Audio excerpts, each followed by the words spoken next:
Alors, je suis très contente déjà d'avoir été invitée à prendre la parole et à clôturer un peu cette matinée. Surtout que la question des imaginaires, elle a vraiment été en filigrane dans toutes les interventions, dans certaines plus que d'autres. J'ai adoré aussi voir la voile avec l'imaginaire vaincra le réel. Nous, la question là, qui est la nôtre chez Climax et qui va vraiment clôturer cette matinée, c'est donc l'écologie a-t-elle besoin d'un impresario? Ce que disait Dan en introduction de la matinée, c'est de se dire qu'ici, plus que dans n'importe quel autre endroit, au théâtre, on est vraiment dans le berceau voilà, on voit la naissance des imaginaires. Donc ça me paraissait hyper important de finir sur ce point aussi. Nous, chez Climax, on a une conviction, c'est que l'écologie, c'est un sujet sexy, désirable. C'est un monde, un univers, des imaginaires vers lesquels on a envie d'aller, dans lesquels on se projette et qui sont très riches chez nous. Mais malheureusement, ce n'est pas le cas pour tout le monde. Je ne sais pas si vous faites des fois cet exercice. Moi, j'adore le faire sur plein de thèmes, de prendre votre moteur de recherche, quel qu'il soit, et de taper un mot. Souvent, ça permet de voir, de taper un mot dans Google Images. Souvent, ça permet de faire monter de manière assez immédiate les biais qu'on peut avoir dans notre société. Faites-le par exemple avec PDG. Vous tapez PDG dans Google Images, vous voyez que des hommes blancs en costard-cravate d'un certain âge. Si vous tapez innovation, vous ne voyez évidemment pas d'innovation sociale, mais surtout des robots avec de la lumière bleutée. Faites l'exercice sur l'écologie et vous verrez que le résultat est assez peu représentatif de la réalité de ce qu'est l'écologie. J'ai vraiment pris les 6 premières images qui sont sorties du moteur de recherche. Je ne sais pas pourquoi on en est arrivé là, mais en tout cas, c'est assez peu représentatif et ça contribue, on pense, à ne pas donner envie aux gens de s'intéresser à ce sujet-là. Donc nous, on fait un magazine sur l'écologie et en fait, on observe la même chose. Si on tape théâtre sur l'écologie, les mêmes, a priori, biais vont se reproduire. Sur les magazines, on a un peu trois grandes colorimétries. Du bleu, alors c'est vraiment l'image de l'iceberg, le grand classique, qui véhicule aussi l'idée que l'écologie, c'est quelque chose qui se passe très loin de chez nous. Le vert qui, bien sûr, représente la Terre. On retrouve les mains avec ce petit globe transparent. C'est l'idée de vraiment, voilà, l'écologie, c'est un sujet raisonnable. Il faut se reconnecter à la nature. Si c'est un sujet peut-être il faut aller à la campagne, il faut aller en forêt, il faut aller faire des câlins aux arbres. On est vraiment sur cette dynamique-là.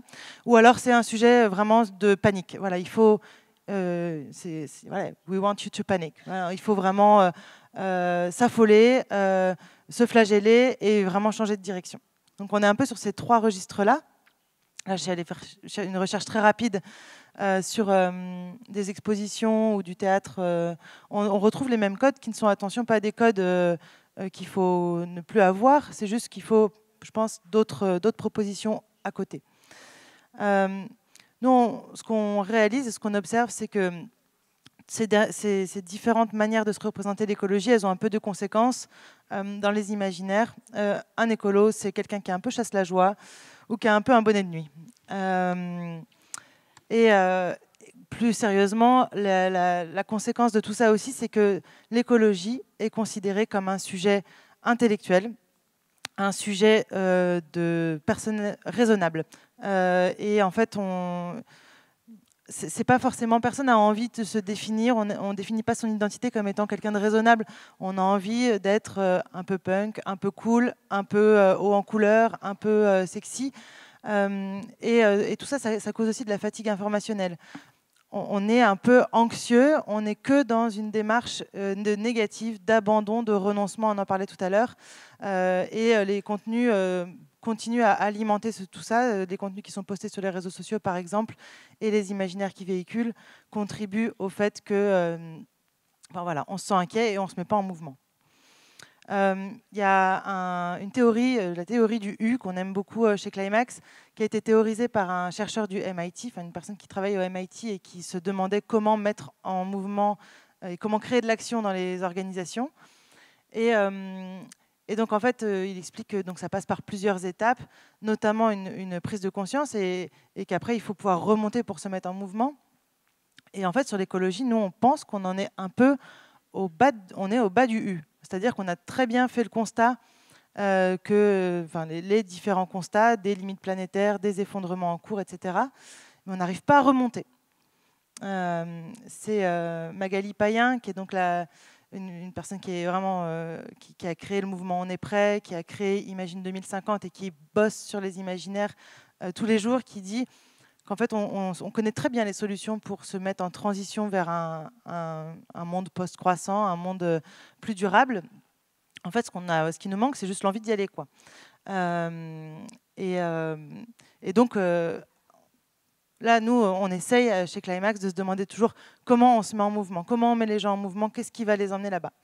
Et une des histoires qu'on adore, parce qu'on a regardé dans le passé aussi ce qui a fonctionné, et un des plus beaux exemples de comment mettre toute une population en mouvement, ça nous vient du Chili dans les années 80. C'est une histoire qui est racontée dans un film qui s'appelle No de Pablo Larraín, pardon. Donc on est au moment de la dictature de Pinochet, et il se trouve que grâce à la Constitution, il y a un référendum et on demande à la population: voulez-vous continuer avec Pinochet ou voulez-vous arrêter la dictature de Pinochet? Donc le camp du oui et le camp du non s'affrontent. C'est un peu les premières fois où il y a des campagnes télévisuelles pour porter il y a des spots télé faits par les deux camps. Et le camp du non, on ne veut plus de Pinochet, patine un peu au début. Ils ont du mal à mobiliser. Ils commencent par dénoncer vraiment à quel point la dictature de Pinochet est dure. Et ils voient bien que ça n'accroche pas. Et tout à coup, ils se disent, mais il faut qu'on change de stratégie. Ils recrutent 2 publicitaires. Voilà, ils disent, on va utiliser un langage publicitaire. Et donc ils recrutent 2 publicitaires. Alors dans le film, ils sont incarnés par une seule et même personne. Et ce publicitaire se dit: ok, il faut qu'on change complètement de stratégie. On va plus dénoncer ce qui est horrible aujourd'hui. On va montrer comment ça pourrait être mieux demain. Et donc ils mettent le logo No, ils lui mettent un arc-en-ciel. Ils sont vraiment les impresarios de ce bulletin Non. Et ils vont chercher des extraits dans des pubs Coca-Cola, etc., de la danse, du mime. Et vous vous doutez de la fin de l'histoire. Ils vont finir par complètement renverser l'opinion et gagner. Je ne vais pas vous la mettre en entier, mais j'ai un petit... ça, c'est le vrai spot qui a vraiment été diffusé au Chili à la fin des années 80. Je vais vous mettre le début et la toute fin. Vous allez voir, on est sur un imaginaire auquel on ne s'attendrait pas forcément.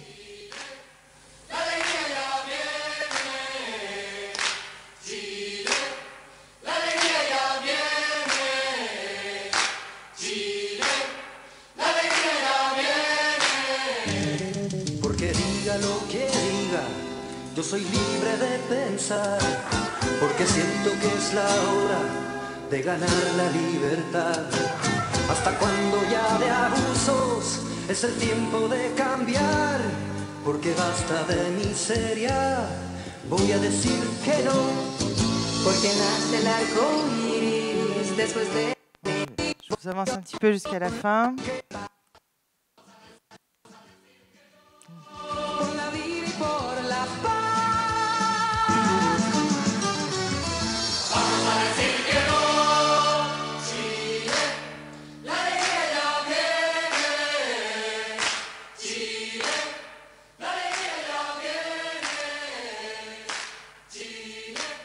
Donc pour les personnes non bilingues comme moi, ils disent Chili, la joie qui vient.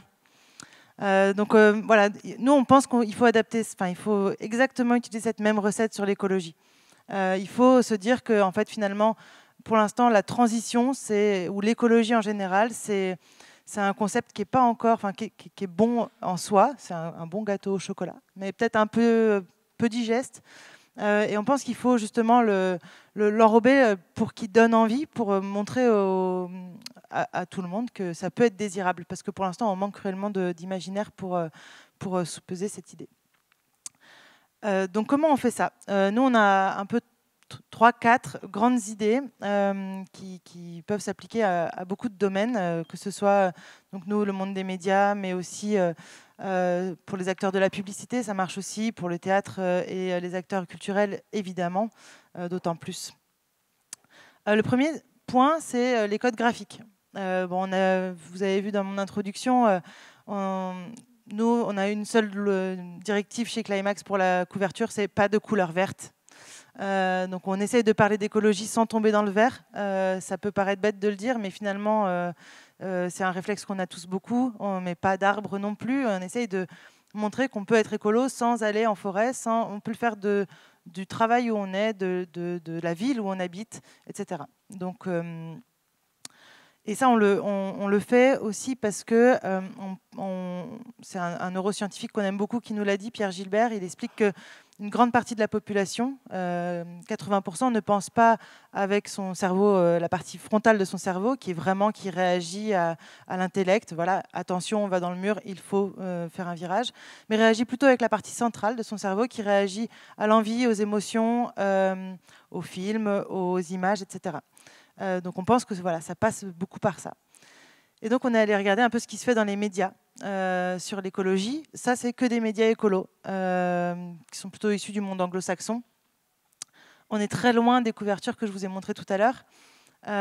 Et ça prouve bien qu'on peut parler d'écologie sans tomber dans des stéréotypes et du coup aller toucher des personnes qui ne se seraient pas forcément senties ni légitimes ni intéressées par ces sujets-là.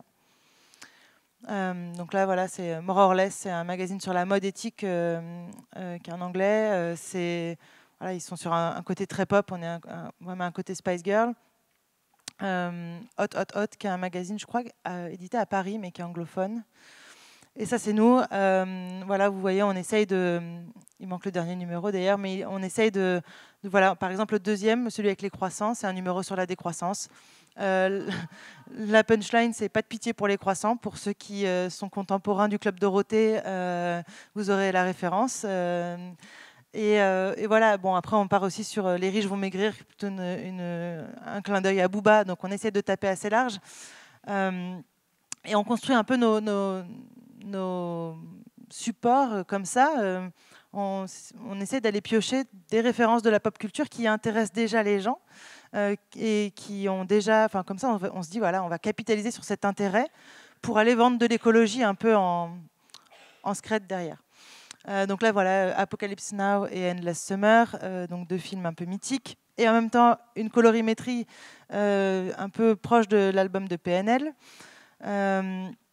Donc Les Croissants avec Dorothée. J'ai pris un autre exemple plutôt dans le secteur culturel que j'aime bien, sur la Cité des Sciences et de l'Industrie, qui fait toujours des affiches assez décalées. Ils en ont fait une notamment qui s'appelait Précieux déchets, où il y avait des sacs poubelles avec un petit nœud rose. Là, l'urgence climatique, une plaquette de beurre qui fond. Tout de suite, il y a un côté moins frontal. En fait, je pense qu'on met moins l'angoisse aux gens qu'une planète en feu ou une forêt qui leur paraît finalement très loin d'eux. Et voilà, je pense que le sentiment de pas mal de personnes serait de se dire ah, mais je ne me sens pas concernée par ce sujet-là. Là, voilà, il y a un côté un peu plus doux, on fait un pas de côté, en fait. Ça, c'est un exemple plutôt du milieu du théâtre. Alors, j'ai mis quelques références. Je suis loin d'être une fine connaisseuse, mais ça, c'est la compagnie Marzouk Machine qui a fait un spectacle qui s'appelle Apocalypse et qui situe sa pièce 50 ans après une apocalypse, après que notre monde se soit effondré. Pareil, je vous mets un tout petit extrait du teaser, juste pour vous montrer un peu la dynamique. Faut que tu regardes le bouton rouge, le truc rouge sur... Bah oui, ça tourne. Okay.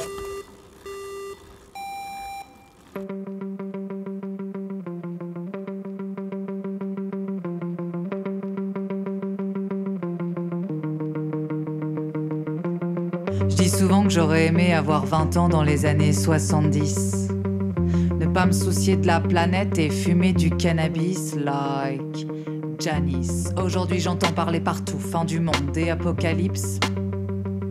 J'ai 30 ans et je comprends que mon avenir s'éclipse. L'alarme sonne, les voyants sont allumés. Ouais, paraît qu'on va tous crever.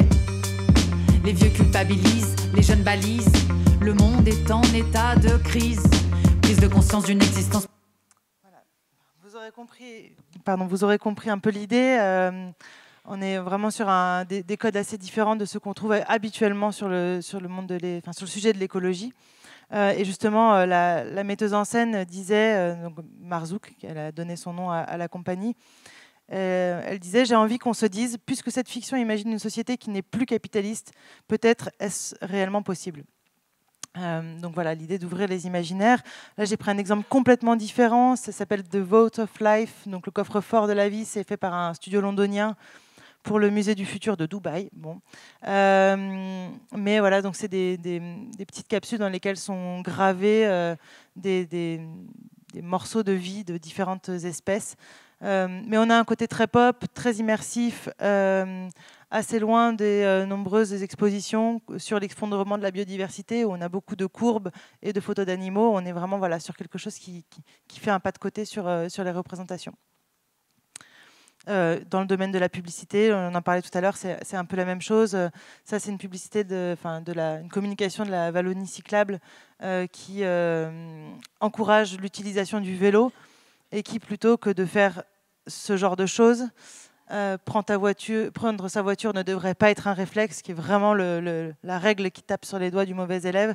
On va aller jouer sur la désirabilité, l'envie et le côté cool, sexy, un peu badass. Donc ça, c'est un des premiers leviers qu'on a. Un autre, et qui aussi marche particulièrement bien dans le monde du spectacle vivant, ça va être l'humour, le sarcasme.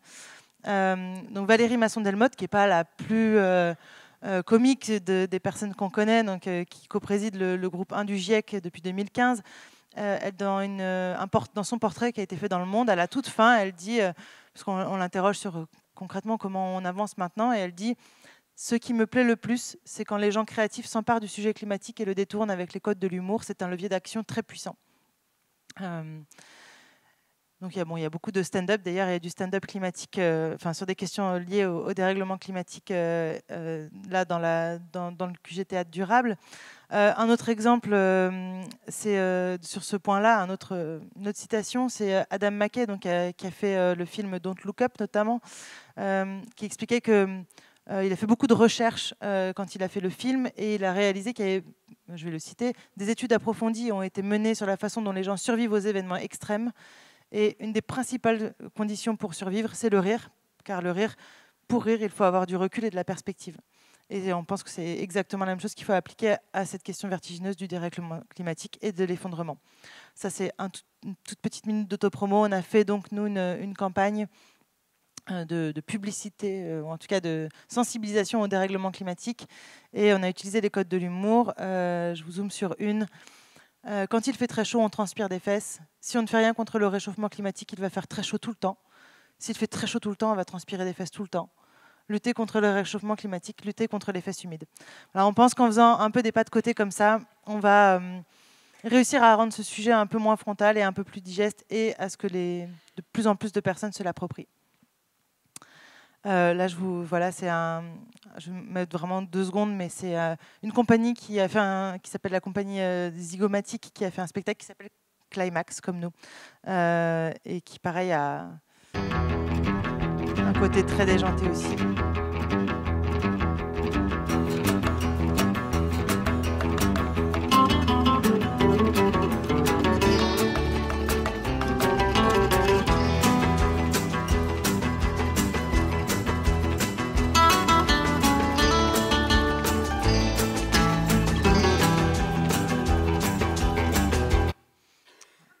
Vous voyez un peu l'idée.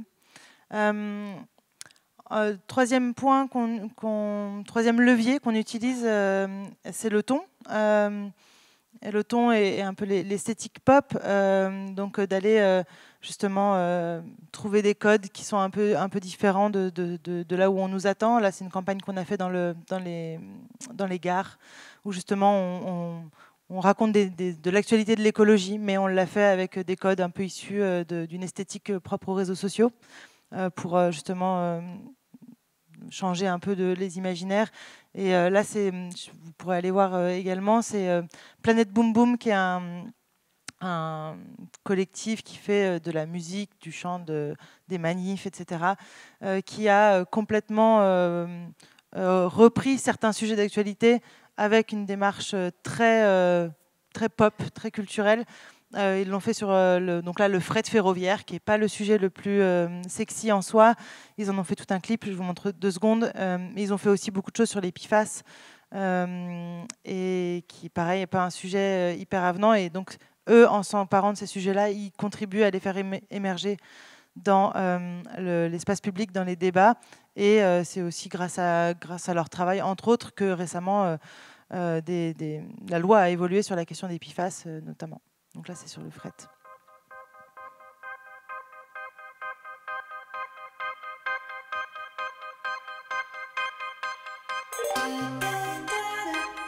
Que des cheminots dans mon bendo.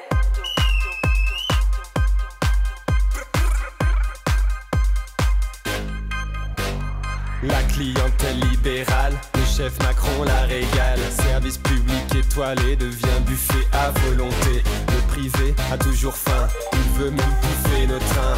Pour que le capital graille, la SNCF déraille.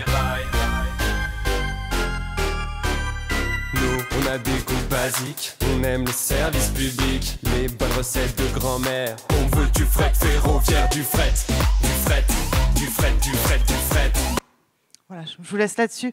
Voilà, c'est vraiment des pas de côté qui surprennent, qui interpellent. Vous avez compris l'idée. Évidemment, je finirai sur l'art tout court, parce que, comme je l'ai dit, voilà, vous êtes vous au berceau de ces créations d'imaginaire. Bon, j'ai repris cette citation qui est un peu bateau, mais qui finalement résume bien les choses, de Bertolt Brecht, qui dit « L'art n'est pas un miroir pour refléter le monde, mais un marteau avec lequel le sculpter ». Et donc, j'ai fait une petite sélection en plus de ceux que je vous ai déjà montrés, d'initiatives artistiques qui, pour moi, marchent bien sur ces sujets-là. Là, c'est Barthélemy Antoine Loff, qui est un éleveur de glaciers, qui propose d'adopter à tous les Parisiens, si vous le souhaitez le faire, parce qu'il le déplace en vélo, donc c'est qu'à Paris, enfin Paris et banlieue. Il propose d'adopter un glacier pendant quelques temps, et ça crée une connexion avec ce glacier et avec le sujet de la fonte des glaces en général. Donc voilà, il est tout petit comme ça, sous cloche.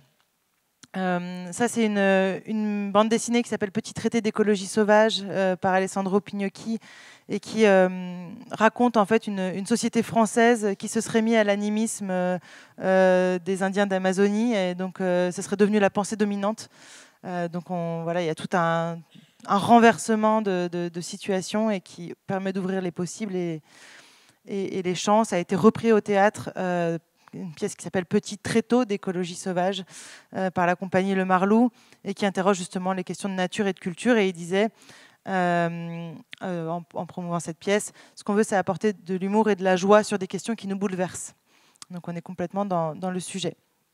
Un autre exemple que j'aime bien, c'est Jeanne Verda, qui est aussi dans le collectif Minuit 12, et qui est un collectif de danseurs, mais il se trouve qu'elle a un projet photo, et donc là, elle a imprimé sur le corps de cette femme le rapport du GIEC, en disant peut-être que là, les décideurs le liront. Donc ça donne des photos très jolies, évidemment, et ça vient mettre les choses en perspective. Elle a aussi, avec plusieurs autres personnes, fait ce projet qui est sur toutes les ramifications de Total, et toutes les relations que Total entretient, donc avec ses différents acteurs, etc.